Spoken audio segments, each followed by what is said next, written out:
Le deuil, c'est vivre un processus. La mort est une partie inévitable du cycle de vie. Les effets du deuil peuvent être accablants. Vous pouvez vous sentir vulnérable et fragile face à la perte d'un être qui vous était cher. Votre entourage et votre vie seront changés à cause de cette perte et ça ne sera plus comme autrefois. Rien que le temps ne saura apaiser la douleur du chagrin. Il restera de toi. Il restera de toi ce que tu as donné.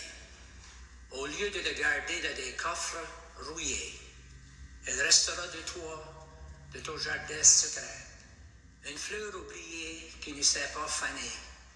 Ce que tu as donné, en d'autres fleurira. Celui qui perd sa vie, un jour la trouvera. Il restera de toi ce que tu as offert.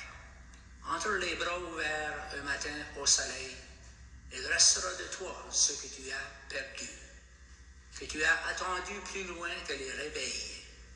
Ce que tu as souffert et d'autres revivra.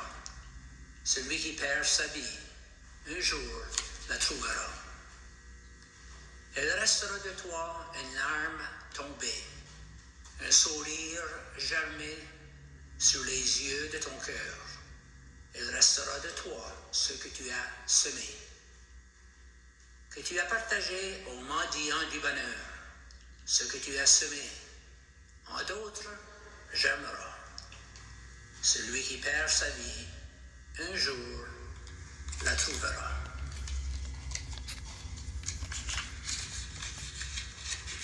Nous devons ressentir afin de guérir.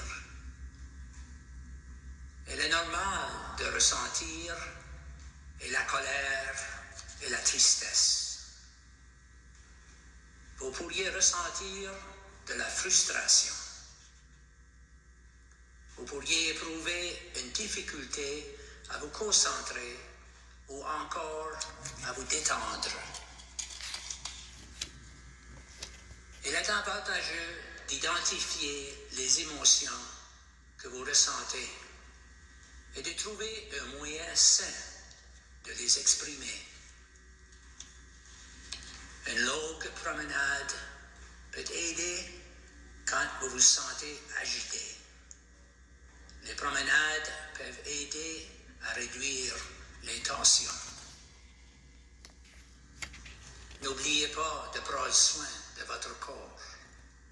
Il a besoin de confort, de nourriture et d'activités saines et apaisantes. Vous pouvez ressentir plus de fatigue et avoir à vous reposer davantage. Les enfants font un deuil aussi. Ils peuvent avoir l'air en colère avec des comportements différents, ayant vécu une perte importante. Les enfants sont invités à poser des questions. Le chagrin est comme l'océan. Les vagues se déferlent et reprennent leur flot. Parfois, nous avons le besoin d'être entourés, tout simplement, pas pour être réparés ou faire quoi que ce soit, mais juste pour qu'on ressente l'amour et la tendresse. Le courage et l'amour peuvent se mélanger avec les autres émotions du chagrin, ce qui mène à l'espoir et à la guérison. Guérir son esprit peut être déclenché quand on trouve des moyens de faire croître le courage et l'amour.